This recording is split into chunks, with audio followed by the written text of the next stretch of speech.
학우 여러분들 안녕하세요. 경희대학교 전경대학 53대 학생회 온에어의 학생회장 이승욱입니다.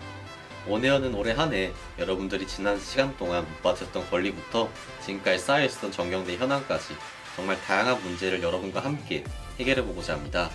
이러한 과정 속 학우 여러분들의 관심과 참여가 정말 절실하게 필요합니다. 여러분과 함께 밖에 나가 전경대를 기대해주시고 그 가운데 서 있을 온에어에게 많은 힘을 실어주세요. 감사합니다. 안녕하세요. 제53대 전경대학 학생회 온에어의 부학생회장 김다은입니다. 저희 온에어에서는 학과 간 전공인정 유연화, 홈커밍데이, 그리고 회색책 개정 등 다양한 사업들을 계획하고 있습니다. 앞으로 저희 온에어의 사업과 그리고 올라올 유튜브 컨텐츠에 많은 관심과 응원 보내주시면 감사하겠습니다. 저희 온에어는 지금까지 산적한 문제들을 해결하고 변화를 시작해야 된다는 마음을 담아 전경을 다시 켜다라는 모토를 가지고 있습니다. 저희 모토대로 올 한해 정말 열심히 전경대 다시 켜볼 테니까요. 학우 여러분들도 많은 기대와 관심 부탁드리겠습니다. 네, 전경대 온에어 파이팅! 파이팅!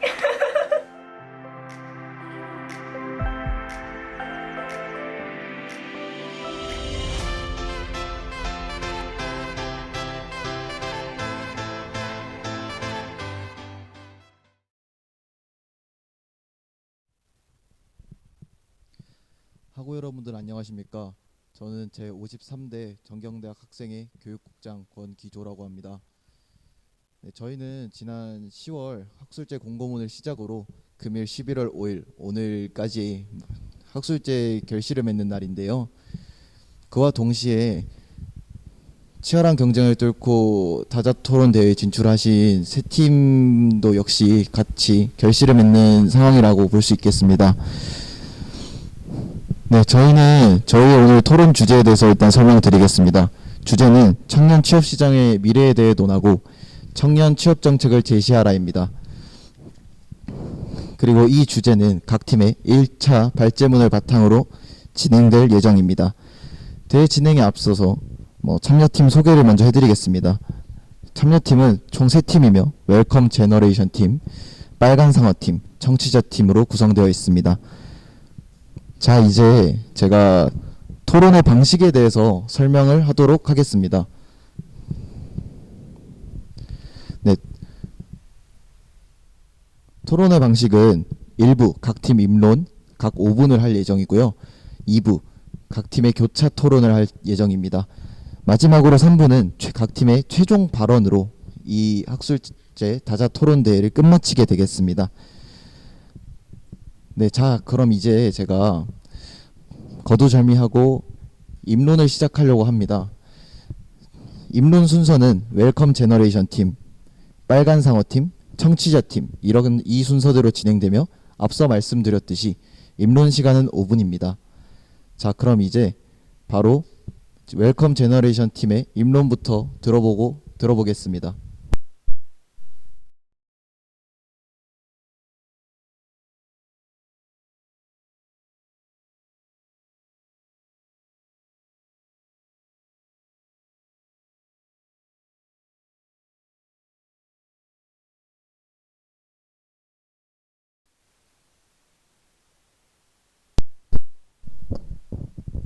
안녕하십니까. 웰컴 제너레이션 팀에서 입론을 맡은 장주원입니다.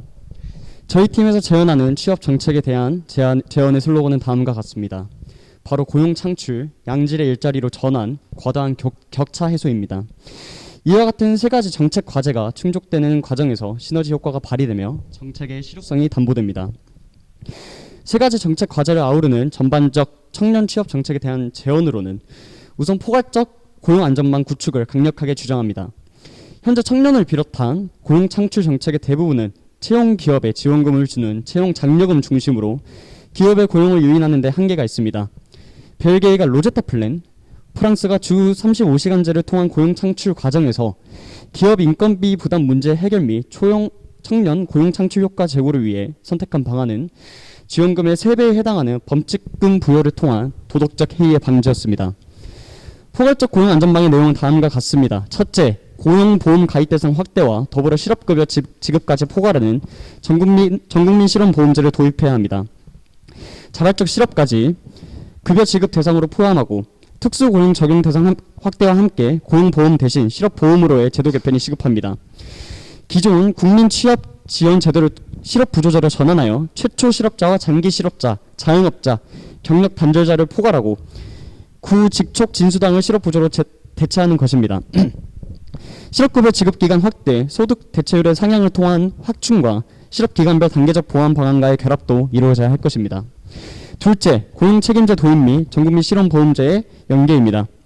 고용책임제는 근로기준법 5인 미만 사업장에도 적용되는 조치로서 단시간 노동자의 보호를 강화하고 비정규직 차별시정 제도에 대한 개편 및 사유제한제 도입과 정리해고자 요건 실질화를 추구합니다. 다음 제언은 청년 일자리 정책의 수혜 대상의 확대를 위한 M잡러와 플랫폼 노동자, 비영리단체 취업자, 공익활동가 등을 지원하는 프리랜서 협동조합의 활성화입니다. 이를 통해 효율적인 정보 교환과 일감 공유를 시행한다면 청년 프리랜서의 직업적 안전성을 도모하는 것이 가능해집니다. 이번 정권에서 코로나19로 소득 감소를 경험한 특수고용 형태 종사자와 프리랜서를 대상으로 4차례에 걸쳐 총 179명에게 3조 4천억 원의 상당의 긴급 고용 안정 지원금을 지급하였는데 이러한 정책과도 상통하여 긍정적인 효과를 창출해낼 것입니다. 이어서 고용 창출, 양질의 일자리로의 전환, 과다한 격차 해소라는 세 가지 정책 과제의 개별적 실현을 위한 제언을 말씀드리겠습니다. 우선 고용 창출과 관련해서는 버텀업 방식의 민관청 3자 협의체 수립을 제안합니다. 이를 통해 기존 지역 고용 정책의 경로 우선성, 즉 정부의 정책 기조를 그대로 수용하는 관행으로부터 탈피할 수 있습니다. 청년 일자리 정책 수립의 주도자는 바로 청년입니다. 청년은 수요의 방향성을 설정하는 정책 수립의 초기 단계에 참여하게 되며 지자체는 이를 일부 수용하고 정부로부터 그 이행 과정을 감독받는 한편 민간과 연계 및 투자로 도모하는 역할을 수행하게 됩니다. 지역 청년의 니즈가 반영된 취업 정책 및 교육의 체계화가 이루어지는 것입니다. 다음은 양질의 일자리로의 전환입니다. 우후죽순 생겨나고 소멸되는 청년 스타트업을 지속 가능한 일자리로 전환해야 합니다. 현행 정책들, 청년 창업 지원금과 청년 창업 사관학교 등은 주로 초기 비용을 지원금 형태로 일괄 지급합니다. 적절한 자금 운용에 대한 자문제도가 부재한 데다 불공정한 선발 방식으로 인한 가짜 창업이 증가하는 추세입니다. 따라서 첫째, 예산 편성 비율을 조정하여 청년 스타트업 창업자를 대상 네트워킹 및 커리어 엑셀러레이터와의 멘토링을 조성해야 합니다. 둘째, 전문가 집단과의 연계를 강화하는 한편 대학 산업 협력단과 청소년 비즈쿨과 같은 교육 프로그램을 확대하여 투자 기회를 제공해야 합니다. 마지막으로 국내 규제를 완화하기 위한 법률의 재개정이 절실합니다. 이를 통해 데스밸리의 국복이 가능해집니다. 마지막으로 과다한 격차 해소입니다. 청소년의 진로 탐색을 지원하고 학부모의 일자리 인식을 전반적으로 제고해야 합니다. 2019년 발간된 보고서에 따르면 대부분의 학생들은 진로에 대한 결정을 할 때 여전히 부모의 의견을 가장 많이 반영하고 있으며 부모와의 대화가 가장 만족스럽다고 느낀다고 합니다. 저학력, 고숙련 일자리에 대한 편견 섞인 시선이 변화해야 고학력이 아닌 직업군의 전문성에 대한 청년들의 인식이 제고될 수 있습니다. 학생들의 진로 성숙도를 상승시키기 위해 현행처럼 입시 위주의 교육이 아닌 전공과 연계된 진로 프로그램을 강화해야 합니다. 또한 전문가 특강에 대해서는 학생들의 주 관심사가 되는 직업에 대해 강연을 할 수 있는 인력풀 구축이 시급합니다. 학교의 재량에 따른 졸업생이나 학부모 혹은 학부모의 지인을 섭외하여 진행하는 주먹구구식 전문가 특강을 줄여야 한다는 것입니다. 마지막으로 학부모를 대상으로 한 진로 진학 프로그램을 사회의 변화에 맞추어 진행해야 합니다. 청년 취업시장의 미래와 관련해서 향후 5에서 10년간 창직을 도모하거나 프로슈머를 직업으로 선택하는 청년들이 증가할 것입니다. 이러한 청년들 또한 청년 취업 제도의 수혜 대상으로 포함시켜야 합니다. 앞서 제시된 정책들이 결합되어 시행되며 이에 대한 사회적 대타협이 이루어진다면 20년간 답보 상태였던 청년 일자리 정책의 실효성이 확보될 수 있을 것입니다. 지금까지 웰컴 제너레이션스 감사합니다.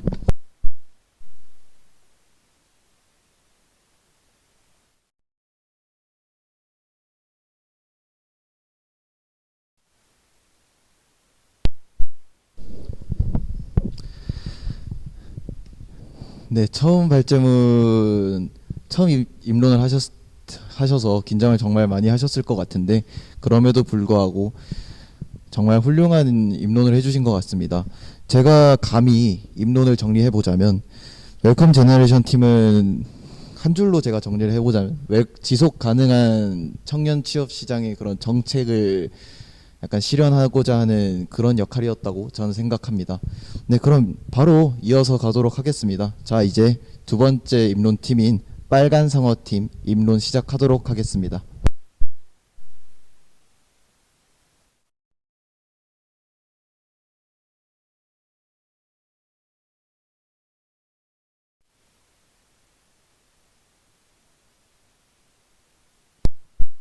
네, 안녕하십니까. 빨간상어팀 입론자 이준석입니다. 한국 경제에서 청년 실업은 2000년대 이래로 만성적인 사회 문제로 자리 잡았습니다.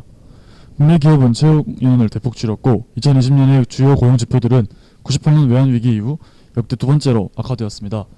한국 청년층의 고용률은 2008년 이후 40% 초반 수준에서 벗어나지 못하고 있으며 잠재적 경제활동 인구를 합친 넓은 의미의 실업 청년층은 상승하는 추세입니다. 타 연령층과 비교했을 때에도 저성장 시대의 청년층 고용 여건의 약화는 더욱더 심각한 상황입니다. 이처럼 청년층의 열악한 고용 환경에도 불구하고 핵심 생산 계층의 고용 상황은 개선됨에 따라서 연령간의 고용 격차도 심화되고 있습니다. 저희는 이러한 한국 청년층의 열악한 고용 여건으로 인해 초래되는 노동시장의 이중 구조화 그리고 청년 취업 문제에 어떤 영향을 미치는지에 대해서 살펴보도록 하겠습니다. 현실적인 정책적 실패로 인한 부작용들을 탐색하고 이에 한국 노동시장이 현재 당면한 문제를 개선한 일본, 독일, 프랑스의 사례들로부터 정책적 시사점을 얻고자 했습니다. 이중 노동시장이란 전체 노동시장을 고용이 보장되며 임금 수준이 높은 1차 노동시장과 불안하고 임금이 낮은 2차 노동시장으로 구분하여 설명한 용어입니다. 한국의 이중 구조화된 노동시장은 첫째로 기업이 인건비 부담과 해고가 어려운 정규직보다 비정규직을 선호하면서 일자리의 질적 저하로 이어집니다. 둘째로 신규 채용의 감소로 기존 노동자들이 더 많은 시간의 노동을 요구받습니다. 우리나라 근로자 1인당 연평균 근로시간이 세계 최장 수준인 것은 노동시장의 이러한 구조에서 기인합니다. 또한 이중구조의 노동시장은 노동 생산성을 저하합니다. 사회보장제도의 미미 및 노후 준비 등의 문제로 인해 기성세대들이 노동시장에 잔류하여 노동이동의 비효율을 초래합니다. 저희는 이러한 노동시장의 이중구조화 문제를 똑같이 겪었던 일본과 독일 양국 사례를 통해서 정책적인 시사점을 얻고자 하였습니다. 또한 문재인 정부의 소득주도 성장 정책의 실패로 인하여 대한민국 취업시장의 직면한 위기는 더욱 심화되고 복잡해졌습니다. 분배 혹은 공공고용에 초점을 둔 소득주도 성장은 그 의도와는 달리 부정적인 결과를 초래했습니다. 급격한 임금 인상에 따라 일자리 감소 등의 부작용이 나타났고 고용보험 기금의 적자가 증가했습니다. 공공 일자리의 질적 저하로 인해 정책은 실효성을 잃었으며 급진적인 비정규직의 정규직 전환은 사회적 혼란과 갈등을 야기했습니다. 결론적으로 국가가 주도하는 형태의 소득주도 성장은 소득 불평등도를 심화시키고 연쇄 자영업자와 중소기업에 타격을 주며 노동시장에 많은 부작용을 낳았습니다. 장기적인 성장 정책의 대안을 모색하기 위해서 저희는 선진국인 프랑스의 모델을 살펴보기로 하였습니다. 일본은 버블 경제 이후 고용 문제를 심각하게 겪어왔으며 경제적으로 선진국 반열에 올랐지만 여전히 이중구조의 노동시장이라는 체질에서 벗어나지 못하며 개혁을 추진하였습니다. 이에 일본은 근로조건을 유사하나 직무나 근무시간이 비정규직과 유사한 형태인 한정 정규직 제도를 시장에 도입하여 유연한 고용을 이루고자 하였고 2020년대에는 비자발적 비정규직을 10% 낮추겠다는 정책적 목표를 두고 있습니다. 비정규직과 정규직 간의 격차를 해소하면서도 급격한 정규직 전환으로 인해 한국이 겪는 일자리 감소 문제, 공공부문 임금비 문제, 사회 갈등 문제 등은 최소화한 온건한 성격의 정책이라고 할 수 있습니다. 마찬가지로 독일도 노동시장의 이중구조 문제를 겪고 있습니다. 과거 고용여건의 약화로 어려움을 겪은 독일은 노동개혁을 단행하며 취업자들에게 폭넓은 기회를 줄 수 있었고 실제로 독일의 노동시장 유연성 점수는 2019년 7.5점까지 상승하여 파견 근로자 수와 고용률은 대폭 증가하였고 실업률은 3배 이상 감소하였습니다. 제도적 기반이 잘 마련된다면 이중구조화된 노동시장을 극복할 수 있다는 독일의 사례는 총체적인 문제에 직면한 한국에게 큰 시사점을 던져줍니다. 프랑스의 사례도 살펴보겠습니다. 기존의 프랑스는 한국의 소득주도 성장과 유사한 공공부문 주도적이며 노동 친화적인 정책 기조를 가지고 있었습니다. 그러나 저성장 혹은 높은 실업률, 국가 부채 증가 등의 문제를 떠안으며 유럽의 병자라는 불명예를 갖게 되었습니다. 이를 개선하기 위해 마크롱은 기존의 방향과 반대인 개혁을 단행하며 기업의 자유로운 활동을 보장하고 고용의 유연성을 제고하고자 하였습니다. 민간 주도적이고 친기업적인 일자리 정책을 실업률 해결책으로 삼았고 공공부문 일자리를 감축하여 이로부터 확보된 재원을 민간 부문에 투자하면서 실질적인 창출을 적극 유도했습니다. 가장 주목할 만한 정책은 스타트업 육성 정책으로 해외 기업을 국내로 불러들이고 첨단 기술 관련 스타트업을 육성하여 기업 활동을 활성화하는 정책이었습니다. 한국에서의 혁신 산업 부재로 인한 성장 동력의 침체 현상을 완화하는 데 이러한 프랑스의 정책이 힌트가 될 것입니다. 살펴본 3개국의 정책들은 한국이 현재 직면하고 있는 노동시장의 문제점들의 해결책으로서 이미 잘 작동한 사례가 있는 비교적 안정적 수입이 가능한 제도라고 생각합니다. 새 정책의 공통적으로 나타나는 것은 국가가 시장에 개입하는 형태가 아니라 시장 자유주의 확대를 국가가 도와주는 형태였다는 것입니다. 타국의 정책을 수립하면서 한계가 있지만 유사한 상황에서 이러한 한국이 기본적 정책 노선을 수립하는 데 새 국가의 사례가 큰 길라잡이가 될 수 있을 것이라고 생각합니다. 감사합니다.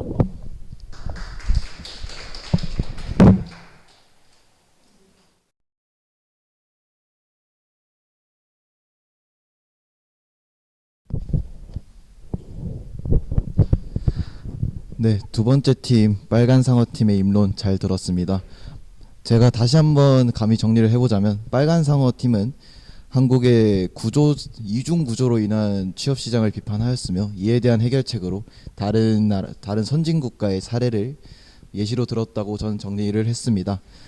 네, 거두절미하고 자 이제 바로 마지막 입론 팀이죠. 청취자 팀 입론을 들어보도록 하겠습니다.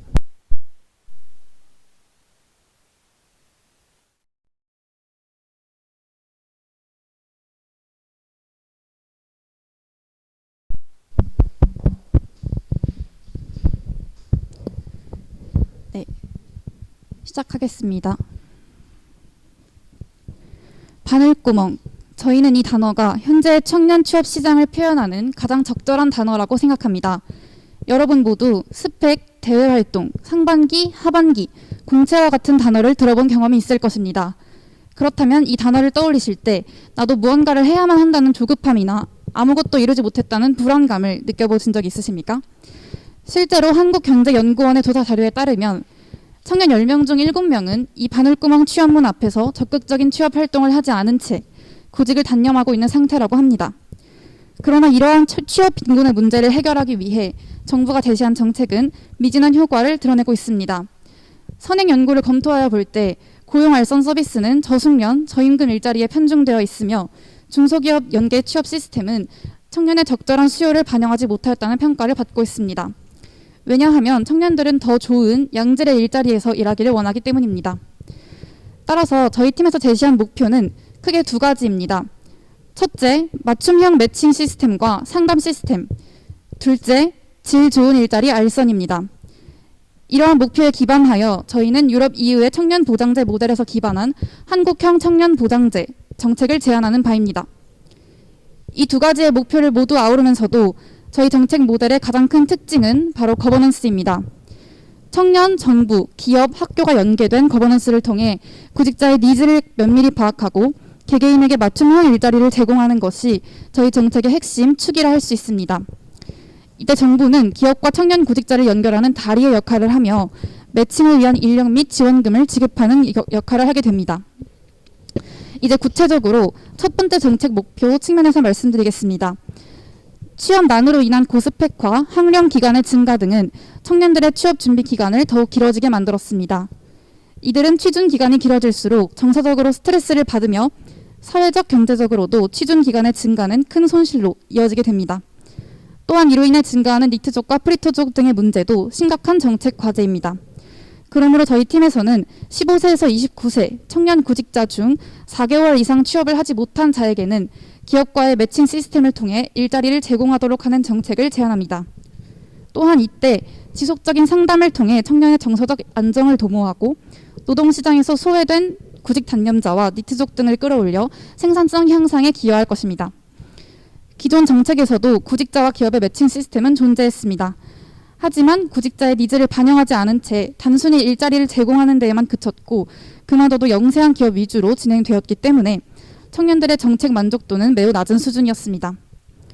실제로 나라살림연구소에서 조사한 바에 따르면 지난 10년간 취업 성공 패키지 정책의 성과는 청년들이 매칭된 기업에서 1년간 고용을 유지한 비율이 50%에도 미치지 못하였습니다.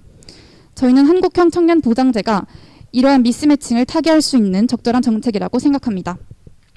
두 번째 정책 목표 측면에서 말씀드리겠습니다. 거버넌스형 매칭 시스템을 운영한다고 하더라도 청년들이 원하는 양질의 일자리가 아닐 경우에는 고용의 지속 수준이 낮아지기 마련입니다. 현대경제연구원에서 발표한 자료에 따르면 중소기업에 취직하겠다는 취업준비자는 10명 중 2명에 불과했습니다. 이렇듯 청년들이 중소기업을 회피하는 이유는 주로 열악한 근무 환경과 낮은 임금 때문이었습니다. 그러므로 저희는 일정한 기준에 따라 선발된 중소기업 위주로만 매칭 시스템을 진행하는 정책을 제안하도록 하겠습니다. 중소기업 벤처부에서는 최근 2년간의 영업이익이나 최근 3개월간의 퇴사율 등 총 7가지의 기준을 적용하여 양질의 일자리라 평가받는 중소기업을 가려내고 있습니다. 저희는 이것에서 착안한 기준을 본 정책에 적용하여서 이러한 7가지의 기준에 걸맞는 중소기업을 선발하고 이를 청년과 매칭하여 청년들의 일자리 만족도가 높아질 수 있도록 할 것입니다. 더불어 청년보장제의 매칭 시스템을 통해 취업에 성공한 청년에게는 연 2,400만 원의 지원금을 지급할 것입니다. 이 지원금은 기존 행정안전부에서 진행하던 청년 일자리 정책의 지원금 기준에서 착안한 것으로 이것을 통해 중소기업의 인건비를 절감하는 효과를 가져와 기업들이 절감된 인건비를 내수 강화와 복지 증진에 투자할 수 있을 것이라 생각합니다. 청년들의 취업문은 갈수록 좁아지고 있습니다. 청년 일자리 정책은 갈수록 증가하는 데 비해 그 효과는 미미한 수준이며 중소기업 기피 현상은 점점 심해지고 있습니다. 저희는 이러한 청년 취업의 문제점들을 타개할 수 있는 정책으로 한국형 청년 보장제를 제시하였습니다. 이를 통해 청년 구직자는 취업 준비 기간을 단축할 수 있고 니트족과 프리터족 등이 감소하여 경제활동 인구를 늘리는 데 기여할 수 있습니다. 저희는 이러한 근거와 기대 효과에 따라 한국형 청년 보장제 정책을 제안하는 바이며 본 정책을 통해 청년의 구직 기간을 단축하고 양질의 일자리를 제공할 수 있다고 생각하는 바입니다. 이상입니다.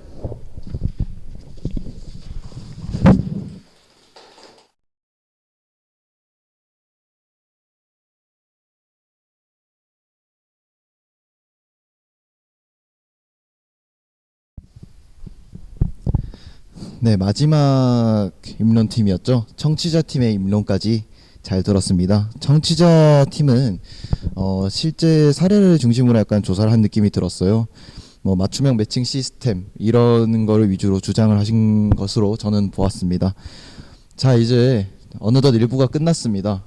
네, 각 팀의 수기 시간 즉 겸 이제 무대를 저희가 토론을 하기 때문에 좀 바꿀 여지가 있을 것 같아서 15분간 수기 시간을 가지도록 하겠습니다.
네, 각 팀의 입론이 끝나고 이제 제 2부 본격적인 토론 대회를 시작할 것 같습니다.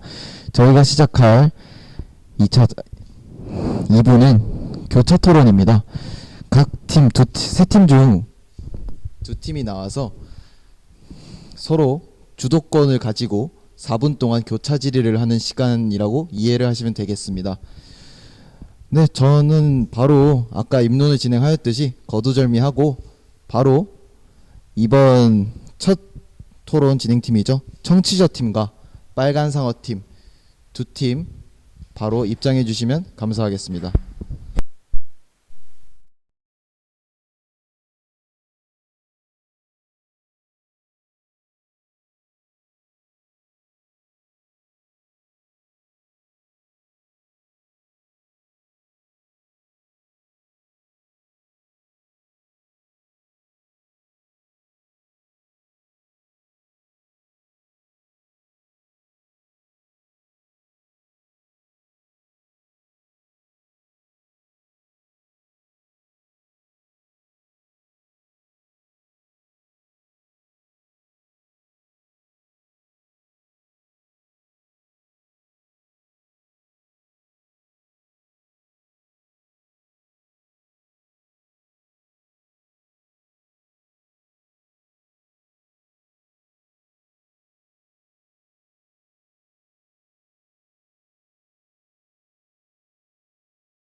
네, 바로 첫 토론 청취자 팀과 빨간 상어 팀의 교차 토론이 되겠습니다.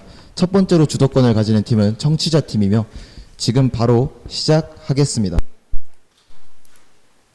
네, 빨간 상어팀 입론 잘 들었습니다. 먼저 첫째로 질의 드리고 싶은 거는 구체적으로 어떤 정책을 도입하자고 제안하시는 건지 조금 헷갈려서 말씀드리는데요. 일본의 한정정규직과 독일의 노동시간 유연화 정책을 그대로 도입하자는 것인지, 발제문에서도 국가별로 차이가 있다고 한국에 그대로 적용하기는 무리가 있다라고 말씀하셨는데 일단 그 부분을 먼저 구체화해 주셨으면 좋겠습니다. 그리고 둘째로 일단 저희가 이해한 게 맞다면 적극적인 일자리 창출 정책을 펼쳐야 한다고 주장하신 것 같습니다. 그러나 저희 팀에서 주장하는 거는 지금 일자리 수가 절대적으로 부족한 것이 본질적인 문제인가, 이 이중 구조를 해소하기 위해서 1차 노동 시장을 오히려 강화하는 게 아닌가 하는 생각이 들었습니다. 왜냐하면 현재 중소기업은 심각한 구인난을 겪고 있습니다. 중소기업 77.7%가 만성적인 구인난을 겪고 있을 정도인데요. 오히려 자유로운 구인 시장에서 경쟁력이 낮은 중소기업이 인력 확보에 밀리고 있는 것입니다. 그래서 현재 노동시장 이중구조의 원인은 대기업과 중소기업의 생산성 격차 때문이고, 이는 압축적인 산업화 과정에서 대기업 위주의 특혜를 주면서 성장했기 때문인데요. 이 문제를 해결하기 위해서는 오히려 중소기업의 내실을 다지고 대기업 자회사와 동등하게 겨룰 수 있도록 공정한 시장 환경 조성이 더 필요할 것이라고 생각이 듭니다. 그런데 현재 빨간 상어팀에서 주장하신 거는 무작정 규제 완화를 하자, 시장 자유를 확대하자, 이런 불공정한 기술 개발의 상황에서는 어떻게 이중 구조를 해소하실 수 있다고 보시는지 먼저 질의를 드리고 싶습니다. 네, 감사합니다.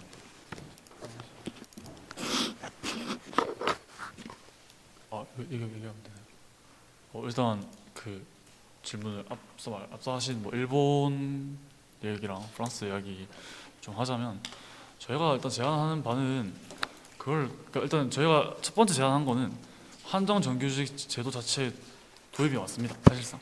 왜냐하면 어떤 이중 노동 시장에서 정규직과 비정규직 간의 격차가 크다는 점에 대해서는 다들 인정하실 텐데, 그걸 현재 정부는 너무나 급격한 스탠스를 취하면서 하고 있기 때문에 여러 가지 부작용들이 생긴다. 그래서 다른 일본의 사례에서 보니까 그 중간 어딘가에 있는 한정 정규직이라는 것을 도입을 해서 그 간의 격차를 줄이고, 격차를 줄이면서도 이 부작용을 최소화해 나가는 온건한 방식으로 가고 있지 않느냐. 그런 점들을 저희가 좀 어느 정도 배울 필요가 있다라고 얘기를 하는 거고. 마이크를 조금 더 가까이 대주시면 네. 감사하겠습니다. 네, 그리고 제가 첨언을 드리자면 말씀드린 바에 의하면 좀 저희가 일본이나 독일 아니면 프랑스 쪽의 정책에 대해서 약간 무작정 받아들인다라는 식으로 얘기를 하신 것 같은데, 그게 아니라 사실 좀 생각을 해보셔야 될 게 우리나라 청년 취업에서 정규직의 폐쇄성이 가지는 문제가 의미가 좀 뭔지 먼저 고찰이 좀 필요하실 것 같아요. 사실 노동시장의 이중구조화를 제가 가지고 온 이유는 결국엔 비정규직이랑 정규직 간의 갈등이 과도해지고 그러면 이제 과도해진 그 정규직에 대한 보호가 오히려 더 그 간극을 넓히고 있기 때문에 이런 문제가 발생을 하고 있는 거거든요. 그래서 사실 일본이나 독일이 해고나 파견에 대한 법률을 개정을 하고 정규직이나 비정규직의 경계를 좀 더 모호하게 만들려고 하는 이유는 경영 여건을 일단 변화를 시켜서 기업이 왜 채용을 꺼리는지를 대한 그런 유인을 좀 줄이고 장기적으로는 기업이 좀 더 채용과 해고를 자유롭게 할 수 있는 경기 부양을 하자는 네, 의도입니다. 저희 여기까지만 듣고 다음 질문하도록 하겠습니다. 지금 말씀하신 게 정규직과 비정규직 문제가 노동시장 이중 구조의 원인이라고 말씀하셨는데 저희 팀에서 생각하기에는 대기업과 중소기업의 생산성 격차가 이중 구조의 가장 큰 원인이라고 생각을 합니다. 근데 이렇게 한정 정규직을 만드는 것이 과연 그 대기업과 중소기업의 격차를 해결할 수 있는 것인지, 한정 정규직이라는 것 청년들이 원하는 자리인지 그것이 궁금하고요. 한정 정규직이 비정규직과 뭐가 다른지, 한정 정규직이 청년들이 정말 원하는 그런 양질의 일자리인지 그것에 대해서 궁금해서 답변 드리고 싶습니다. 네, 일단 시간은 지났지만 제가 앞서 말씀드렸듯이 답변은 듣고 끝내야 된다고 생각하기 때문에 답변해 주시고 교차질 2를 일단 끝내도록 하겠습니다. 한정 정규직이라는 거는 어떤 근로 여건이라던가 임금에 있어서는 사실 정규직과 다를 바가 없고 어떤 다른 부분에서는 이제 죄송합니다. 다시 말하겠습니다. 그러니까 근로 여건이나 어떤 임금에서는 정규직과 비슷한 스탠스를 취하지만 어떤 비정규직 형태를 띠고 있는 것이라고 일단 말씀을 드리고 싶은데, 사실 일본에서 하고 있는 제도를 그대로 수입할 게 아니라 여기서 어떤 비정규직에서 정규직으로의 전환 과정을 저희가 제도적으로 수립을 한다던가, 예를 들어서 정말 예시를 드는 건데 한정 정규직에 포함되어 있던 사람이 1년이나 2년이라는 근속 기간을 달성한다던가 일정 기간에서 어느 정도의 실적을 달성을 하면 정규직을 올려주는 방식의 전환이 필요하다라고 말씀드리고 싶은 거고, 저희가 이런 얘기를 하는 것의 핵심은 사실 정규직으로 너무 급격한 전환이 오히려 이중 노동 구조를 개혁하는 데 있어서 다른 어떤 부작용들을 많이 낳고 있다. 그렇기 때문에 기업들이 정규직 말고 비정규직을 이제 더 선호하게 되는 현상이 생기기 때문에 우리 청년 취업에 문제가 생긴다고 말씀을 드린 거기 때문에 그렇게 좀 온건한 방법으로 제가 한번 개혁을 해보자라는 식으로 적었던 것입니다.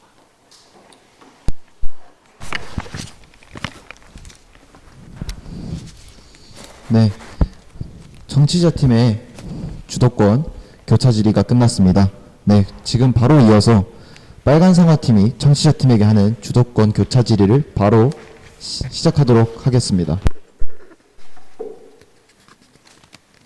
네, 우선 발제문 쓰신 거를 저희가 너무 잘 봤고요.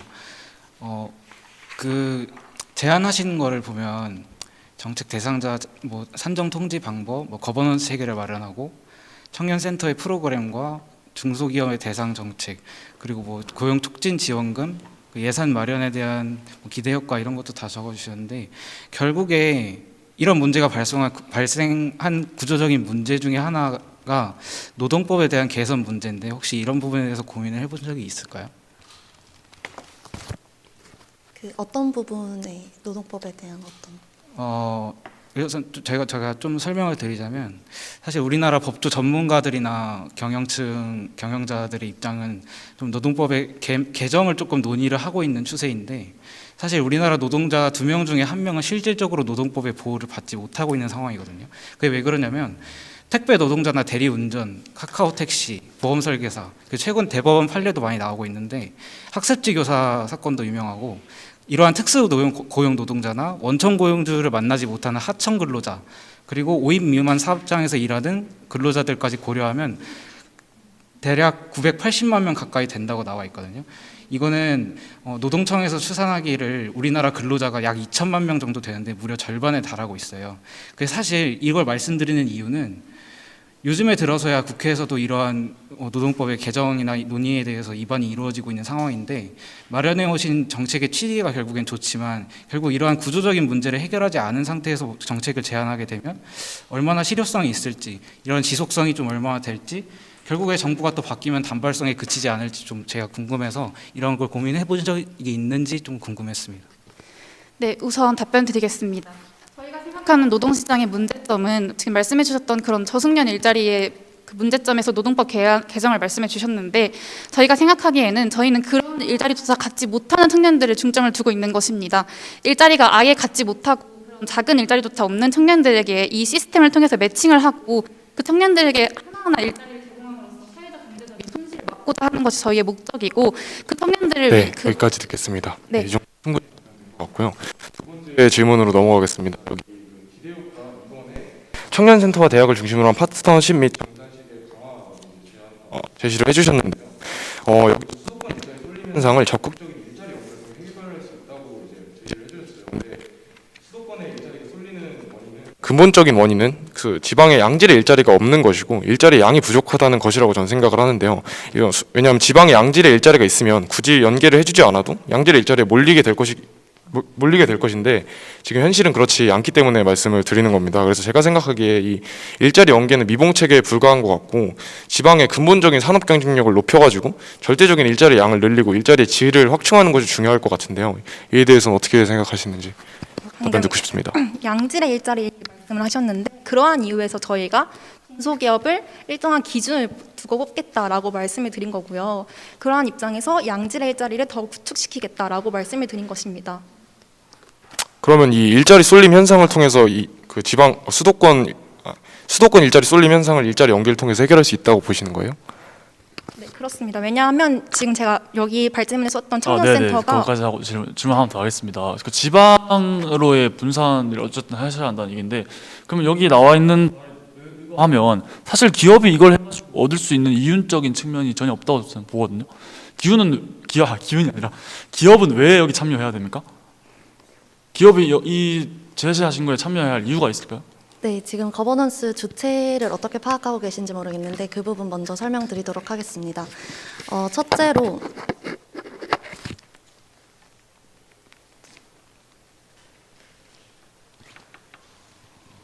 첫째로 일자리를 제공하는 것을 민간 기업에서 창출해 낸다는 것이 지금 현재 중소기업에서는 고용을 하고 싶어도 구인난을 겪고 있는 경우가 많습니다. 그런 이유에서 기업이 일자리를 창출하는 부분을 말씀드린 거고요.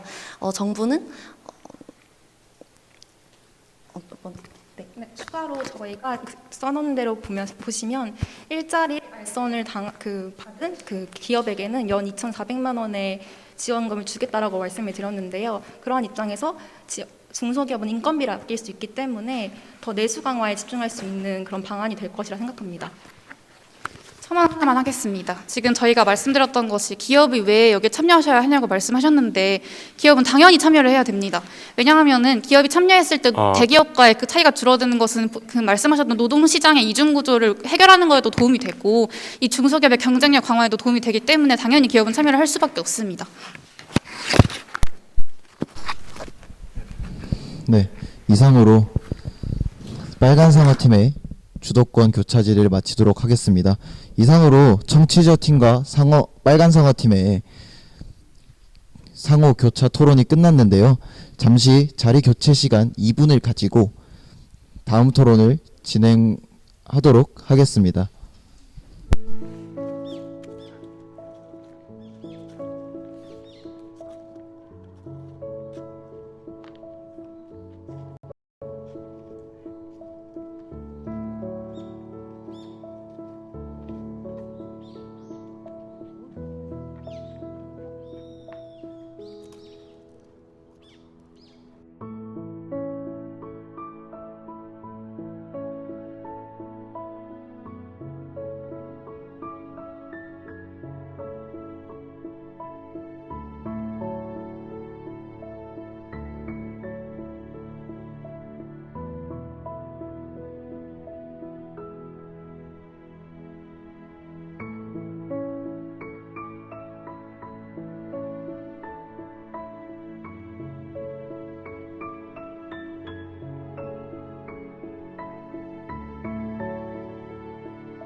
네, 첫 번째 주도 상호 교차 토론이 끝나고 이제 두 번째 교차 토론을 맞이할 시간입니다. 이번에는 빨간 상어 팀과 웰컴 제너레이션 팀 간의 교차 토론 대결인데요. 이번에는 빨간 상어 팀이 웰컴 제너레이션 팀에게 먼저 주도권 교차 질의를 시작하도록 하겠습니다. 시간은 동일하게 4분이 소요됩니다. 시작하겠습니다. 네, 우선 그 본론에 청소년 진로 탐색 지원 및 학부모의 전반적인 일자리 인식 제고에 나와 있는 것 중에서 청소년 잠재적 청년에 대한 진로 교육 확충 부분에 대해 질문드리고 싶은데요. 여기서 독일의 고등학교 진학 방식이 효율적인 대안이 될 수 있겠다라고 이제 적어주셨는데 어떤 부분에서 한국에 적용할 수 있을지 지금 짧게 답변해 주시면 감사할 것 같습니다.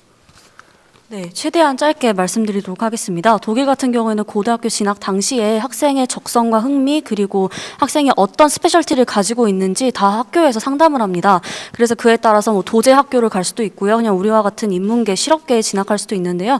네, 우리나라도 도입하고 있는 걸로 알고 있습니다. 그 독일의 방식 자체에 대한 저는 근본적인 문제가 있다고 생각을 하거든요. 독일에서 이 고등학교 진학이 정해지는 시기가 초등학교 4학년 시기예요. 이 초등학교 4학년 시기에 실업학교랑 그 인문학교 그리고 완전 실업학교 이렇게 세 개로 나눠가지고 진학을 하게 되는 건데 너무 어린 나이에 이 진로를 정하게 되는 것이고 한번 진로를 정하게 되면 전반적인 아이의 미래가 결정되는 그런 문제점들이 발생하고 있어요. 그래서 이러한 문제를 이러한 사례를 우리나라에 도입한다고 해서 현재 우리나라에서 마이스터고나 그런 특성화고에 대한 문제가 많이 나타나고 있는데 그런 문제들을 과연 효율적으로 해결할 수 있을지가 의문입니다. 그럼 다음 질문으로 넘어가겠습니다. 네, 저는 이 인국공 사태를 배경으로 한 이번에 진로 교육 확충에 대한 이야기를 하고 싶은데 전 보면서 느낀 게 인국공 사태에 대한 청년들의 분노를 단순히 부모들에게 잘못 교육받아서라고 얘기하고 싶으신 건가요? 인구군 사태의 주요 원인은 정규직화를 해도 되는데 아웃소싱을 해서 인천국제공항이 손실을 얻는 것을 저희가 말씀을 드린 거고요. 실제 연구 보고서에 따르면은 인구 격차가 벌어진 것 따라서 그러면 저희가 묻고 싶은 거는 그런 배경과 교육이 어떤 차이가 있느냐 문제인데 제가 생각하기에는 인국공 사태에 대해서 분노하는 청년들이 있는 건데 그러면 이 교육을 받고 진로 현역감이 높아진 청년들은 자신들이 취업에 실패했을 때 상대적 박탈감을 덜 느끼게 되나요? 지금 인과관계가 좀 상관관계랑 섞인 것 같은데요. 그 10년 이상 근속하신 분들이에요. 근데 그분들이 저학력이시거든요, 대부분. 그러니까 전문성은 있는데 그분들이 그러니까 그렇게 대졸 청년들과 경쟁하는 위치가 아니고요. 대졸자 신입보다도 많이 못 받는 상황이거든요. 그래서 그분들의 어떤 말씀드리고 싶은 건 교육을 받으면 그 사태에 대해서 분노하지 않느냐 말이죠. 효능감이 높아지면 내가 왜냐하면 나와 출발선이 다르기 때문에 일단 질문을 끝까지 들어주시고 답변해 주시기 바라겠습니다. 네, 취업을 실패했을 때 이 진로 교육 확충을 통해서 인국공 사태 너 이거 분노할 게 아닌데 분노하네? 그 문제를 해결할 수 있냐고요? 전 해결할 수 있다고 연구나 혹시 사례 같은 게 있습니까? 네, 사례를 좀 말씀을 드리자면 우리가 인국공 사태에는 분노하는데 예를 들어서 삼성에서 SDI에서 비정규직에서 정규직 가는 거 반대합니까? 이런 거 반대하나요? 이런 거는 반대 안 하고 있는데 그 이유가 저번에 말씀드렸듯이 역질문 하지 않기로 그게 아니라 제가 지금 제 반론 일단 여기까지 듣겠습니다. 그래서 인국공 관련 질문으로 계속 하자면 청년들이 인국공 사태에 분노하는 것은 그 본인들의 파일을 뺏기지 않았는데 그 정당한 분노가 아니라고 여기 적어주셨잖아요. 근데 실제로 청년들이 파일을 뺏긴 거라고 저희는 생각을 하거든요. 공공기관에는 총액 인건비 제도라는 게 존재를 해가지고 채용이 무한정 늘어날 수 없는 구조로 저는 알고 있어요. 근데 이번에 신규 채용된 인원들이 있고 그 인원들에 대한 임금 지급을 할 것이고 향후 10년간 매년 임금 인상이 이루어질 건데 앞으로 그런 구조적인 원인을 고려했을 때는 인국공의 신규 채용 규모는 감소할 수밖에 없다고 저희는 결론이 내려지거든요. 그러한 부분에 왔을 때 청년들의 파일을 뺏어가는 게 맞다고 저희는 생각을 하고요. 그리고 청년들의 분노는 파일을 뺏어간 것보다도 공정을 향해 있는 거라고 하면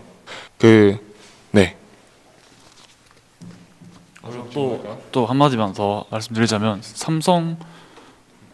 삼성과 인국공 얘기하셨는데 삼성은 민간 기업이고요. 공기업과는 차이가 있다고 생각합니다. 그 국가 정책이 받는 영향력에 어떤 좀 차이가 있다 그렇게 말씀드리고 싶습니다. 또 뭐 언론에 노출되는 경우도 또 있고요. 네. 그래서 아까 역질문 하신 거에 대한 답변이었습니다. 네. 할 거는 없습니다. 저희가 질문으로 끝낸 게 아니라서. 네, 양 팀의 제 분위기를 봤을 때 첫 번째 빨간 상어 팀의 주도권 교차 질의는 끝난 것으로 보입니다. 네, 그러면 지금 바로 이어 두 번째 웰컴 제너레이션 팀이 빨간 상어 팀에게 주도권 교차 질의를 하는 시간을 가져보도록 하겠습니다. 시간은 동일하게 4분이고 바로 시작해 보도록 하겠습니다. 네, 발언 기회 주셔서 감사합니다. 아까 조금 저희 답변을 좀 안 듣고 싶어 하시는 것 같아서 저희도 좀 비슷하게 진행을 해볼까 하는데 양해 부탁드립니다. 소득주도 성장을 발전해서 비판하셨는데 그 정책 제언으로 저임금 노동자의 경제적 안정을 보장하면서도 과도한 최저임금을 인상을 지양하고 근로기준법의 유연한 개정을 주장해야 된다고 말씀하셨는데요. 지금 저희가 나눠드린 이거를 보셨는지 모르겠는데 실제로 보면은 이 최저임금이 증가했다고 해서 이 근로 노동자 수가 줄지도 않았고 오히려 수혜 혜택을 받은 그 비율은 올라갔습니다. 그러니까 이런 최저임금 제도가 인상을 많이 과도하게 된다고 해서 그 충격이 모두 다 흡수되는 게 아니라는 거를 말씀을 드리고 싶거든요. 그래서 그와 관련해서 저희가 말씀드리는 거는 앞서 언급된 어떤 프랑스의 청년 보장제도, 실업보장제도 말씀하셨는데 이런 것들을 다 골자로 하는 게 바로 저희가 주장하는 포괄적 고용 안정망 확충입니다.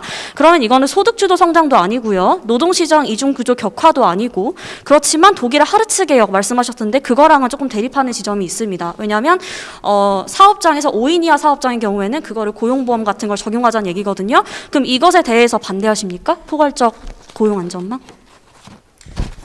네, 우선 그 소득주도 성장에 대해서 좀 의문을 제기하신 것 같은데 일단 소득주도 아니요, 잠시만요. 소득주도 성장이 아니고요. 저희가 그거는 인정해요. 그 실패했거든요. 저희도 아는데 포괄적 고용 안정망은 다른 문제거든요. 왜냐하면 이건 고용 안정망을 구축하는 거라 그거에 반대하시는지에 대한 의견을 좀 궁금합니다. 그 논지가 있으시니까요. 아니요, 그 그러니까 제안을 하신 정책들은 다 저희가 동의를 해요. 그러니까 왜냐하면 정책의 취지 자체는 다 좋거든요. 제안하신 거 다 좋잖아요. 근데 문제는 뭐냐면 이게 결국에는 단기적인 문제로 끝날 수 있지 않느냐라는 얘기예요. 죄송한데 이게 알맹이가 없다고 느껴서 다음 질문 넘어가도록 하겠습니다. 빨간 상어 팀께서 문재인 정부의 정책을 주로 비판하셨습니다. 사실 그동안 소외되어 왔으나 코로나19로 직격탄을 맞은 프리랜서 직종에게 최근 지원금을 최초로 지급했는데요. 그 표도 제가 보내드렸죠. 이마저도 근본적인 문제가 있다고 보십니까? 코로나19 상황에 타격을 받은 그러한 그 피해자 프리랜서 업종에 종사하시는 분들에 대한 재정 지원 같은 거는 단기적인 그 피해에 대한 보장을 해주는 거기 때문에 크게 문제가 없다고 생각을 합니다. 다만 그 문재인 정부의 이 소득주도 성장에 있어서는 네, 여기까지만 듣겠습니다. 네, 다음으로 또 바로 질문을 드리고 싶은 것이 무엇이냐면 일단 발제문에서 이중 노동시장 구조 타개를 위한 방안으로 대기업과 중소기업 간의 파견 근로 제한 완화를 제안하셨는데요.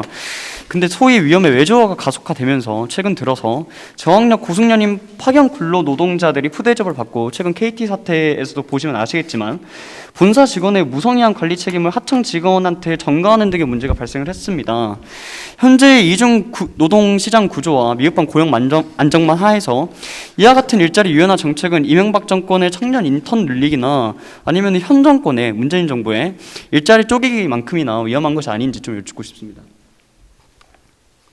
근데 결국에 그런 문제가 발생한 이유는 지금 우리나라 노동법 자체에서 수혜를 받는 사람들은 그러한 청년 근로자들이 아니라 대기업이나 정규직 공무원 강성 노조의 보호를 받는 사람들이거든요. 그 노동법 아까 말씀하셔서 제가 그러면 추가 질문을 드리면 답변해 주면 좋을 것 같은데 저희가 사실 듣고 아까 14개 직종 말씀하셨잖아요. 이분들이 지금 이제 고용보험에 포함되고 또 실업급여 받고 구직수당 받는 거 지금 다 논의되고 있고 7월부터 시행이 되고 있는 걸로 알고 있는데 그러면 그 부분에서 노동법 개정보다 이렇게 진행되고 있는 것에 우리가 좀 더 초점을 맞춰야 되는 게 아닌가라는 근본적인 의문이 들었거든요. 이것도 함께 답변해 주시면 감사드리겠습니다. 마지막 질문입니다. 네, 그러한 사각지대에 대한 문제를 근본적으로 해결을 하려면 국회에서 국제노동기구 ILO에서 30년째 미비준된 협약들을 비준을 해야 되거든요. 근데 190개 회원국 중에 우리나라는 지금 7개국만 미비준 협약이 존재하는데 그 미비준 협약은 제가 지금 여기 다 말씀드리기에는 시간이 부족하니까 요즘에 들어서 국회도 노비나 위반이 이루어지고 있죠. 근데 결국에는 이러한 그 국제노동기구에서 주장하고 있는 미비준 협약이 결국엔 비준이 되어야 우리나라 노동법 체계를 조금 더 적극적으로 바꿀 수 있다는 건데 저희가 잠시만요. 그럼 제일 진짜 마지막 죄송합니다. 제가 이거를 갖고 왔는데 보이세요? 시간 지나서 더 이상 네, 알겠습니다. 질문은 못 받을 것 같습니다. 네. 네. 마무리하도록 하겠습니다. 답변 끝나셨나요? 네, 끝났습니다. 고생하셨습니다. 네, 그럼 이상으로 두 번째 교차 질의 토론 빨간 상어팀과 웰컴 제너레이션 팀의 교차 토론이 끝났습니다. 네, 그러면 자리 교체 시간을 한번 가져볼 텐데요. 아까 저희가 2분의 시간이었는데 저희가 교체를 할 때 시간이 좀 촉박했던 것 같아서 3분으로 설정을 하겠습니다. 네, 그러면 자리 교체 시간을 가지도록 하겠습니다.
네, 어느덧 2부의 두 번째 교차 질의 토론까지 끝났습니다. 이제 마지막 3부 웰컴 제너레이션 팀과 청취자 팀의 마지막 상호 교차 토론이 있을 예정인데요. 첫 번째, 웰컴 제너레이션 팀이 청취자 팀에게 주도권 교차 질의를 시작하도록 하겠습니다. 시간은 동일하게 4분입니다. 시작하겠습니다. 네, 발언 기회 주셔서 감사합니다. 앞서 1차 발제문 얘기 말씀드리고 싶은데 결국에는 이런 청년 정부 학교 거버넌스를 범국가적 차원으로 확대하자는 것이 의견이지 않습니까?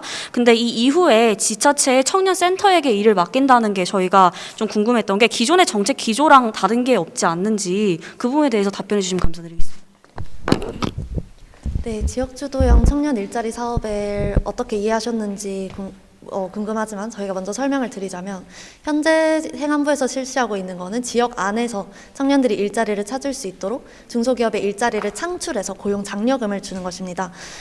그렇지만 저희가 제안한 내용은 여기에서 기업한테 연 2,400만 원을 증여한다는 것만 가지고 왔습니다. 그래서 저희는 일자리 알선의 관점으로 지금 정부가 그러면 이 질문을 드려볼게요. 청취자 팀에서 이야기를 하실 때 그 정책을 제안하실 때 실직자와 취업 준비자에게 초점을 맞추셨어요. 그리고 실직자는 15세에서 29세 청년 실업자로 하고 있는데요. 취업 준비자는 졸업 후 4개월이 지난 취업 준비자고요. 사실 30대 공백이 있지 않나라는 생각이 듭니다. 우리도 지금 대학생의 나이지만 지금 20살 초반, 중반을 달리고 있고요. 이에 대한 공백이 존재하는데 이에 대한 대안도 듣고 싶습니다. 답변 드리겠습니다. 15세에서 29세라는 기준을 설정한 것은 혹시 통계청에 들어가 보셨는지 모르겠는데 통계청에서 청년 취업의 인구를 조사할 때 잠시만요. 15세에서 29세 그러면 인구를 저희가 조사하고 있습니다. 질문 하나를 드릴게요. 네. 청년 기본법 알고 계시나요? 청년 기본법? 네, 말씀해 주시면 들어보겠습니다. 네, 그 작년에 제정된 건데 이게 15세에서 34세, 아니, 만 19세에서 34세까지로 제정을 해서 물론 통계상 그런 게 있는데 이 부분에 대해서 알고 있는지 좀 여쭤보고 싶었고요. 바로 다음 질문하겠습니다. 네, 일단은 고용촉진지원금 지급을 취업자에게 매년 2,400만 원씩 지급하도록 한다고 했는데 여기서 발제문에서 어떻게 말씀해 주셨냐면 기업의 재정 부담이 완화되어 내수 강화와 복지 증진에 힘쓴다고 하셨습니다. 근데 이게 확실한 인과관계인지 기업이 2,400만 원을 결국 기업한테 결국은 어쨌든 기업의 재정 부담을 완화시켜주는 건데 결론적으로 기업이 그것을 내수 강화랑 복지 증진에 과연 쓸 것인지 한번 좀 확실하게 인과관계가 있는지 여쭙고 싶습니다. 네, 저희 정책의 근본적인 기조는 지속적인 감시와 그런 것입니다. 그래서 저희 모니터링인데요. 저희 정책을 통해서 계속 이런 것이 내수 강화에 사용되고 있는지 모니터링을 하기 때문에 이것이 제대로 사용되고 있는지 알 수 있습니다. 제가 좀 여쭙고 싶은 것은 지금 중소기업의 부정수급 문제가 아직까지도 있는 걸로 알고 있습니다. 1년간 총 533억 원 이상의 부정수급이 좀 있다고 했는데 그런 모니터링 구체적으로 어떻게 하실 건지 좀 여쭙고 싶거든요. 그런 문제를 해결하기 위해서 저희가 이런 7가지의 기준을 적용한 것이고요. 이 기준을 통해서 선정된 기업들에서 지속적인 모니터링을 하기 그 때문에 기준을 통해서 선정된 기업이 533억 원의 부정수급이 있었다는 것입니다. 네, 그리고 다음 질문 해드리겠습니다. 참 괜찮은 중소기업을 기준으로 한국근 청년 보장제를 실시하자고 하는데 지금 그 기준이 있음에도 이어서 바로 질문을 드리는 건데요. 과연 그런 중소기업 업체 선정에 있어서 청년의 의사가 과연 선발 기준에 반영이 되었느냐, 청년의 니즈가, 청년의 선호가 그런 선발에 있어서 반영이 되었느냐가 좀 여쭙고 싶고요. 일단 대답 먼저 듣겠습니다. 네. 기준을 확인하시면 그 매출이 어느 정도 되는지, 그리고 복지에 어느 정도 쓰고 있는지, 그리고 실직자가 어느 정도 되고 있는지를 확인하고 있기 때문에 그런 부분에 충분히 복지에 반영이 된다고 생각합니다. 네, 바로 답변 드리겠습니다. 일단은 양쪽으로 지금 계속 말씀을 해주시는데 사실 질적으로의 그런 일자리를 개선하기 위해서는 결국 청년의 의사가 그 선호가 결국은 그 질적인 개선에 좀 필요하다고 생각을 하거든요. 한편으로 그 참 괜찮은 중소기업 기준에 대해서 제가 조금 찾아봤는데 실제로 중소기업 벤처기업부가 그 참 괜찮은 중소기업 그런 평가에 있어서 좋은 평가만 남기고 실제로 그것을 가져온 그런 민간 평가에 있어서는 실제로 훨씬 더 상반된 부정적인 평가가 주가 되었다고 얘기를 하는데 이것이 결국은 지금 그대로 가져온다면은 결국은 이것이 청년의 니즈와 결국은 중소기업 간의 괴리감이 계속 강화가 되는 것이 아닌가 좀 여쭙고 싶고요. 저희는 그 기준을 적용하지만 그 기준을 그대로 가져오는 것이 아니라 그 기준에 더해서 청년 센터에 운영을 하고 지속적인 모니터링을 추가하기 때문에 그런 기준의 이제 부정적인 부분들은 당연히 개선될 것이라 생각을 합니다. 첨언을 하자면 지금 사용되고 있는 참 괜찮은 중소기업 같은 기준은 그 일자리 창출에 가까운 개념이고요. 말씀해주신 대로 저희가 생각하는 거는 일자리를 알선하는 거에 공공기관이 좀 더 집중을 하자. 현재는 지금 공공 일자리 사업과 일자리를 창출하는 것에만 너무 치중을 하고 있는데 그런 청년 인턴보다 지금 가지고 있는 것에서 공공 알선이 먼저 선행되어야 한다. 그 과정에서 지자체의 청년센터의 그런 권한이 강해져야 한다라는 것을 주장드리는 바입니다. 감사합니다. 네, 잘 들었습니다. 그럼 지금 바로 두 번째 청취자 팀이 웰컴 제너레이션 팀에게 주도권 교차 질의를 하는 시간 4분을 바로 가져보도록 하겠습니다. 네, 우선 저희가 지금 입론을 들었을 때 들었던 것이 고용 창출과 양질의 일자리 격차 해소를 주요 논점으로 들었습니다. 이런 것들의 해결책으로서 포괄적 고용 안전망 정책이나 이런 다양한 정책들을 얘기하셨는데 이 정책이 과연 기본적인 노동시장의 이중 구조와 대기업과 중소기업의 문제를 해결할 수 있을 것인지 지금 제시하는 정책들이 모두 보여주기식인 정책이 아닌지에 대한 근본적인 회의가 들었습니다. 가운데 계신 분 이외의 생각들이 궁금해서 저희는 다른 분들의 생각을 여쭙고 싶습니다. 사회자님 이게 지목이 가능한가요? 답변이? 저는 네, 미리 질의하였고 가능하다고 하셨습니다. 저는 이게 제가 말씀드리겠습니다. 시간을 멈춰주셔야 되는 거 아닌가요? 알겠습니다. 시간 멈춰드리고 제가 대답을 드리자면 상대팀은 답변팀을 왜냐하면 주도권을 가지고 있기 때문에 지목을 할 수 있다고 저는 생각을 했기 때문에 답변하실 분도 지목을 하실 수 있을 것이라고 생각이 듭니다. 시작하겠습니다. 제가 답변하지 말라고 하셨는데 저희 두 팀원께서 조금 어렵다고 하셔서 1차 발제문 기준으로 생각을 해주시면 될 것 같고요. 저는 답변 개인적으로 할 수 있습니다. 참고 부탁드립니다. 다음 질문 드리겠습니다. 상대팀께서는 미래 시장에 대한 전망으로 신직업의 등장과 창직의 불안정성을 말씀하시면서 신직업군에 종사하는 사람을 보호하는 제도적 기반은 마련되어 있지 않다고 말씀하셨는데요. 그 이후 쓰신 청년 취업 정책에서는 전혀 이러한 제도적 기반에 대한 내용을 담지 않은 것으로 보여집니다. 발제문에서 미래 시장과 청년 정책 제안이 전혀 연계되지 않는다고 생각되는데 어떻게 생각하시는지 의견이 궁금합니다. 그러니까 다시 한번 질문을 재정해 주세요. 네네. 짧게 말씀해 주세요. 미래 시장에 대한 전망과 청년 정책 제안이 연계되지 않는다. 이 점이 네네네. 저희가 얘기한 건 창직이랑 그다음에 특고 관련된 14개 그 직종 얘기거든요. 근데 고용보험이 지금 50%밖에 가입이 안 돼 있어요. 전체 노동자 중에. 근데 이 사람들도 고용보험에 포함이 이제야 되거든요. 근데 이 양반들이 고용보험에 지금 들어온다고 해서 실업을 한다고 해서 바로 실업급여를 탈 수 있는 게 아니에요. 그래서 그거를 저희가 여기까지 전국민 듣겠습니다. 실업보험을 저희가 하자는 그걸 거거든요. 질문 드리는 게 아니라 처음 앞서 서론에서 신직업의 등장과 미래 시장의 이제 전망이 창직의 불안정성과 신직업의 등장을 드셨는데 이 점이 연계가 안 된다는 말씀이었고요. 다음 질문 가겠습니다.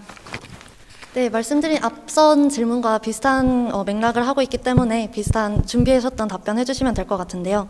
그러니까 저희 팀에서 웰컴 제너레이션 발제를 보았을 때 근본적인 문제의식이 결여되어 있다라는 식의 보였습니다.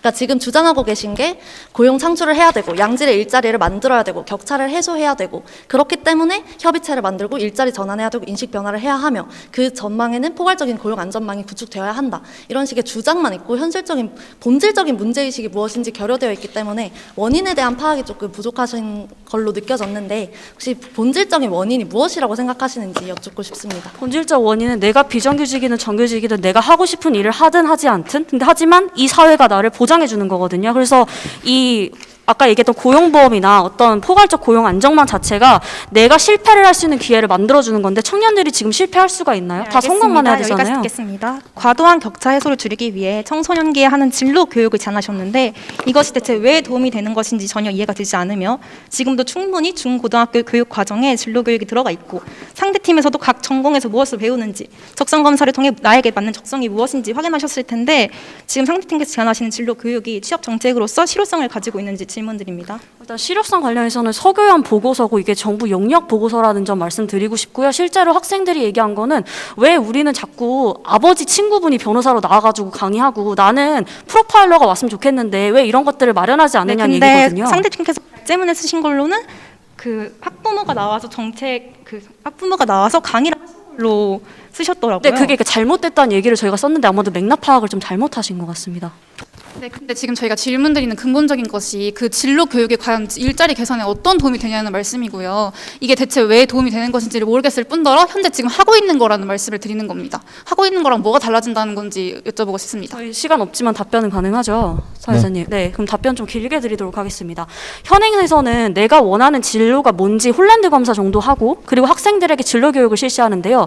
30명 앉혀놓고 진로 이렇게 설정하면 된다. 변호사 불러놓고 변호사는 이런 직업이다만 알려줍니다. 내가 원하는 직업이 이거고 내가 원하는 게 이건데 멘토링은 어떻게 받아야 되고 어떻게 학교를 가야 되고 어떻게 사회를 진출해야 되며 내가 어떤 유학을 가야 되고 어떤 사교육을 받아야 되는지 얘기를 안 합니다. 근데 실질적으로 이런 인프라를 다 가지고 있는 친구들은 다 특목고 진학해 있고요. 일반고 친구들은 이런 거에 대해서 정말 없어요. 근데 이 인력 풀이 없기 때문에 자꾸만 전문가를 초빙하는 거를 이렇게 부모님으로 때우고 부모님 친구로 때우고 이런 식으로 때웁니다, 학교에서. 근데 이거에 대해서 학생들이 불만이 많고 부모님이랑 얘기를 많이 하거든요. 근데 부모님 교육을 하자는 게 뭐냐면 부모님이 자꾸 애들한테 주입을 해요. 그러니까 애들이 가장 편하게 여기는 게 부모님이라고 이 보고서에 나와 있거든요. 그럼 부모님이랑 상담을 하겠죠. 너무 진로 길어지는 것 상담을. 같아서 여기까지 듣도록 하겠습니다. 네. 알겠습니다. 아까 빨간 상어 팀도 이렇게 끄는 사례가 있기 때문에 이것 역시 용인하겠습니다. 네, 이상으로 마지막 주독 마지막 상호 교차 토론인 웰컴 제너레이션 팀과 청취자 팀의 토론을 들어보았습니다. 자, 이제 수기 시간을 한번 가지고 마지막 최종 발언인 3부로 들어가 보도록 하겠습니다.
네, 저희가 어느덧 임론 2부 각 팀 토론 마지막 3부인 각 팀의 최종 발언 시간이 왔습니다.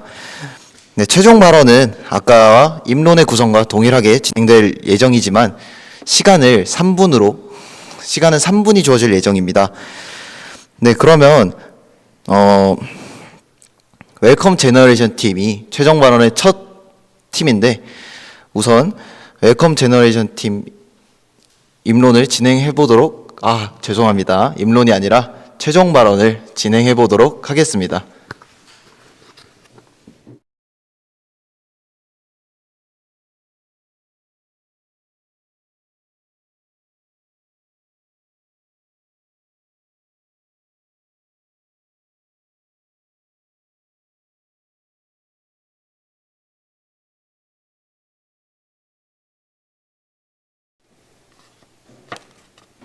안녕하십니까. 웰컴 제너레이션 팀에서 최종 반론을 맡은 김서영입니다. 저희 팀은 오늘 청년 취업 정책에 대해 3가지 정책 목표, 고용 창출, 양질의 일자리로 전환, 과도한 격차 해소를 바탕으로 여러 가지 제언을 했고 토론을 통해 이를 고심하는 시간을 가졌습니다. 저희가 아까 말씀드린 것 관련해서 인구공 사태를 말씀드리고 싶은데요. 사실 기업의 관점에서도 이들을 아웃소싱하는 것이 혜택에 돌아가지 않는 것이었습니다. 이들을 인소싱하는 것이 경비의 측면에서 더 효율적이었으며 이 인구공 사태의 주범이 된 인력들은 사실 청년들과 경쟁하는 취업 구직자들이 아닙니다. 이분들은 실무자들이고요. 평균 근속 10년도 넘는 현업 업무에 종사하십니다. 기술, 기능, 노무, 경호에 배치되는데 이분들의 전문성을 인정하는 문제입니다. 하지만 이렇게 전문성을 인정한다고 해서 이분들이 대기업, 공기업의 대졸초임 4,500만 원을 넘을 수 있을까요? 그렇지 않습니다. 이분들은 근속 15년 차에도 이런 연봉을 받지 못합니다. 그래서 비정규직으로 일하시기 때문에 공무직의 경우에는 3년마다 3억만 원 오르는 게 전부입니다. 이분들을 위해서 이런 식으로 올려주는 게 왜 청년들에게 도움이 되냐라는 부분에 대해서는 전국민 실업보험제와 그리고 고용보험 미가입자를 포함하는 이 제도를 통해서 말씀드리겠습니다. 현재 이 제도를 통해서 많은 청년들의 대상이 될 수 있습니다. 아까 말씀드린 특고 14개 직종도 가능하고요. 엔잡러, 창직, 청년들이 다 이 혜택을 받고 있습니다. 예술 분야 직종도 마찬가지고요. 다 청년들이죠. 그런데 이분들이 전국민 고용보험제가 실시되기 전까지 이걸 통해서 어떻게 수혜를 받을 수 있는지 말씀드리겠습니다. 예를 들어서 이분들이 긴급고용지원금을 받는다고 하죠. 그러면 체계가 없습니다. 이분들의 소득 파악이 안 됩니다. 그래서 청년들이 지금 무엇을 하냐? 퀵 대리하시는 분들 내 수수료를 다른 분들께 보여드리기 위해서 내가 일일이 배달했던 거 한 장 한 장 캡처해서 한 달치를 정부에 보내서 내가 지원금을 받습니다. 이게 말이 됩니까? 이 체계를 마련하기 위해서는 당연히 이런 실업보험제가 만들어져야 되고 이것은 산재와 달라야 됩니다. 왜냐하면 산재는 기준소득을 사용하는데 이거는 추정치이기 때문입니다. 이거를 꼭 말씀드리고 싶고요. 제가 두 번째로 말씀드린 게 바로 고용책임제였습니다. 이것은 아까 독일 슈레더 총리의 하르츠 개혁과는 좀 정반대인데 근로기준법 5인 미만 사업장, 청년들이 일할 가능성도 매우 높죠. 스타트의 경우 이런 분들의 노동자의 보호를 강화하는 것입니다. 그런 부분들을 말씀드리고 싶고 아까 독일 마이스터구에서 말씀하셨는데 저희도 문재인 정권에서 자사고 죽이기, 특목고 없애기 완벽하게 찬성하는 게 아닙니다. 저희가 말씀드리고 싶은 건 일반 교회에서의 진로 교육을 좀 더 활성화시키고 질을 제고하자는 것이고요. 그래서 인력풀을 만든다는 건데 왜 진로 교육이냐? 아까 양적인 선호인 일자리 알선 정책을 말씀을 하셨습니다. 그런데 사실 생각을 해보면 청년들이 왜 이렇게 구직하는데 재졸 기준 2017년 기준 61개월이나 소유하고 졸업하는데 휴학도 하고 왜 그럴까요? 실패할 기회가 없기 때문입니다. 우리는 실패해도 되는 기회를 만들기 위해서 포괄적 고용 안정망을 만들자라는 이야기를 계속해서 말씀드리고 있습니다. 이 제도의 실현을 통해서 우리가 고학력 하향 취업이라는 그런 프레임이 아니라 더 잘 살 수 있길 바랍니다. 감사합니다.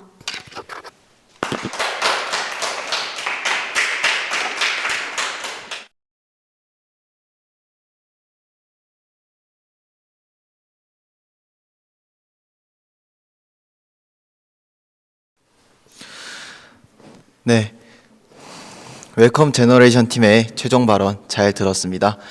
네, 바로 다음 최종 발언을 진행해 볼까요? 네, 바로 다음 최종 발언 진행팀은 빨간 상어 팀입니다. 바로 시작해 주시면 될 것 같습니다.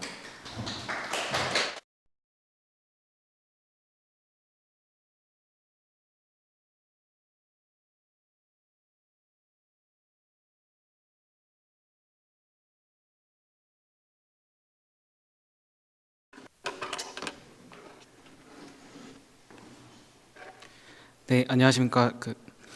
빨간상어팀의 최종 발언을 맡은 정책위학과 김기현입니다. 우선 수준 높은 토론을 보여주신 양 팀들께 우선 감사의 말씀을 드리고 바로 시작하겠습니다. 저희 빨간상어팀이 본 최종 발언을 통해서 제시하고자 하는 한국 청년 취업 시장의 문제는 크게 노동시장의 이중 구조와 소득주도 성장에서 비롯된 국가주도 경제 성장 정책의 부작용입니다. 또한 이에 따른 대안의 제시는 최근 수년 동안 국가 경제의 역동성이 크게 줄어든 상황에서 청년층의 실업률 상승과 높은 하방 경직성 등 우리나라 노동시장의 산적한 문제에 대응하는 차원에서 수행되었습니다.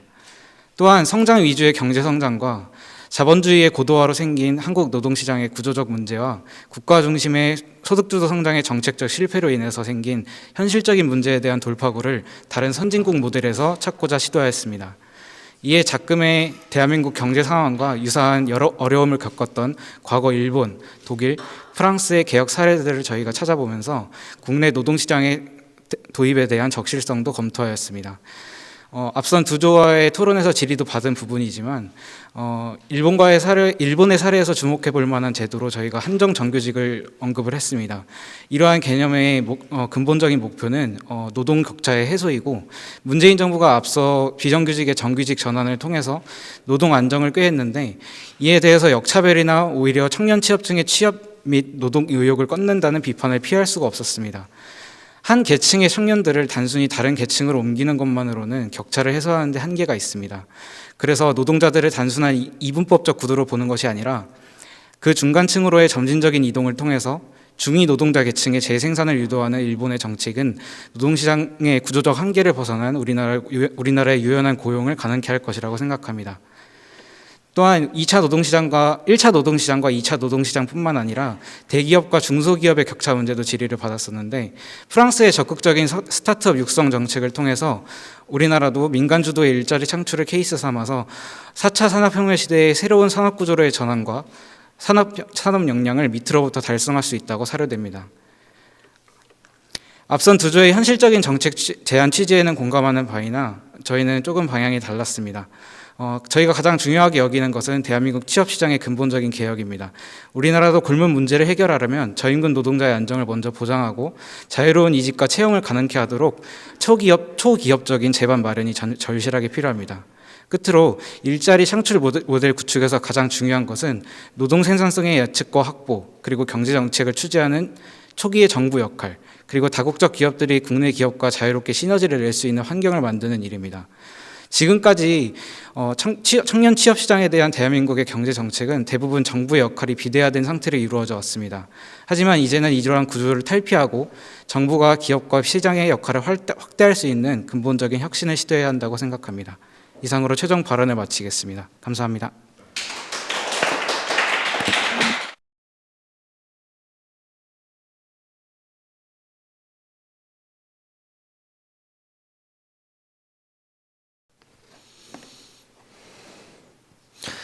네, 빨간 상어팀의 최종 발언 잘 들었습니다. 네, 그럼 이제 어느덧 학술제 다자토론대의 정말 마지막 순서인 청취자팀의 최종 발언을 들어보도록 하겠습니다.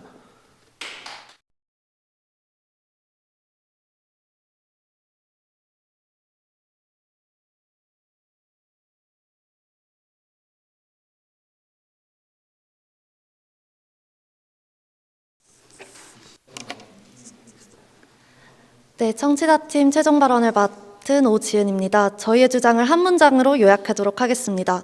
저희는 청년 구직자의 수요, 정부의 효율적인 정책, 중소기업, 교내 일자리 센터와의 연계를 가장 강조하고 있습니다. 그것을 종합한 한국형 청년 보장제를 제안하는 바입니다. 앞서 빨간상어팀에서는 민간주도적인 일자리 정책 활성화와 프랑스의 청년보장제도가 같이 병존한다면 정책 간 보완이 될 것이라고 말씀해 주셨습니다. 청취자팀에서 제안한 한국형 청년보장제도도 이와 골자를 같이 합니다. 더불어 민간기업이 창출한 일자리를 국가가 개입해서 청년센터를 통한 매칭을 돕는 것입니다. 노동자는 구직 활동에, 기업은 고용 확충에, 국가는 공공취업 알선 서비스 창출에 힘쓰면 협력적인 거버넌스가 구축될 것이라고 파악됩니다.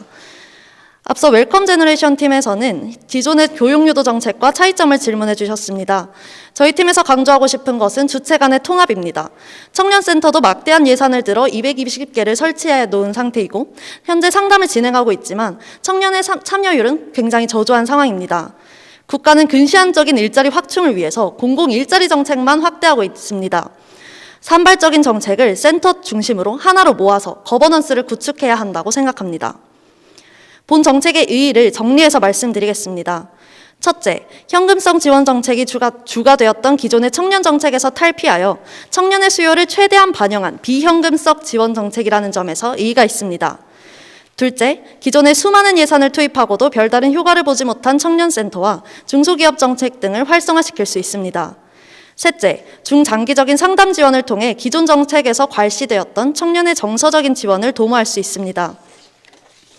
넷째, 중소기업의 선발 기준을 강화하고 지속적으로 감시하는 것을 통해 양질의 일자리를 제공하고 중소기업의 경쟁력을 강화할 수 있습니다. 다섯째, 청년의 구직 기간을 최소한으로 단축하여 노동시장에서 이들의 노동 생산성을 끌어올리고 이를 통해 사회적으로도 경제적 이익을 얻을 수 있습니다. 이러한 기대 효과에 따라 저희는 다시 한번 한국형 청년보장제의 효과를 기대하며 최종 발언을 마무리하도록 하겠습니다. 청년들은 지금 이 시간에도 여러 취업 알선 사이트를 내다니며 밤새 취업 걱정에 시달리고 있습니다. 이것은 다른 세상의 일이 아닙니다. 우리 모두의 일입니다. 개개인 맞춤 상담 서비스와 양질의 일자리를 제공하는 한국형 청년보장제는 누구에게나 반가울 것이라 예상이 됩니다. 이상으로 최종 발언 마치겠습니다. 감사합니다.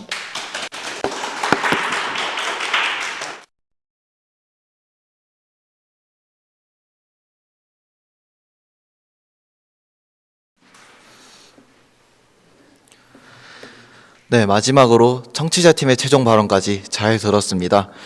네, 저희가 원래 6시 반에 시작을 하려고 했으나 송출상의 문제가 있어서 조금 늦게 시작을 해서 이제 지금 시간이 8시 33분에 마치게 되었는데요. 시청해 주신 분들 정말 감사드립니다. 그리고 저희 전경대학 학생회는 앞으로도 계속 나아가도록 하겠습니다. 여러분들 시청해 주셔서 감사합니다. 이상으로 학술 컨퍼런스 대회를 마치도록 하겠습니다. 감사합니다.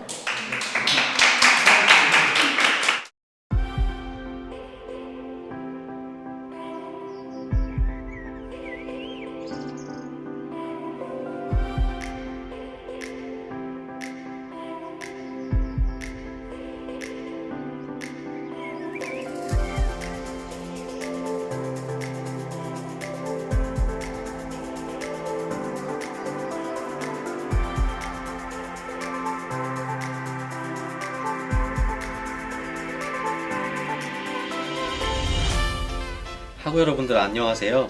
경희대학교 전경대학 53대 학생회 온에어의 학생회장 이승욱입니다. 온에어는 올해 한 해 여러분들이 지난 시간 동안 못 받으셨던 권리부터 지금까지 쌓여있었던 전경대 현황까지 정말 다양한 문제를 여러분과 함께 해결해보고자 합니다. 이러한 과정 속 학우 여러분들의 관심과 참여가 정말 절실하게 필요합니다. 여러분과 함께 밖에 나가 전경대를 기대해주시고 그 가운데 서 있을 온에어에게 많은 힘을 실어주세요. 감사합니다. 안녕하세요. 제53대 전경대학 학생회 온에어의 부학생회장 김다은입니다. 저희 온에어에서는 학과 간 전공인정 유연화, 홈커밍데이, 그리고 회색 칙 개정 등 다양한 사업들을 계획하고 있습니다. 앞으로 저희 온에어의 사업과 그리고 올라올 유튜브 컨텐츠에 많은 관심과 응원 보내주시면 감사하겠습니다. 저희 온에어는 지금까지 산적한 문제들을 해결하고 변화를 시작해야 된다는 마음을 담아 전경을 다시 켜다라는 모토를 가지고 있습니다. 저희 모토대로 올 한해 정말 열심히 전경대 다시 켜볼 테니까요. 학우 여러분들도 많은 기대와 관심 부탁드리겠습니다. 네, 전경대 온에어 파이팅! 파이팅!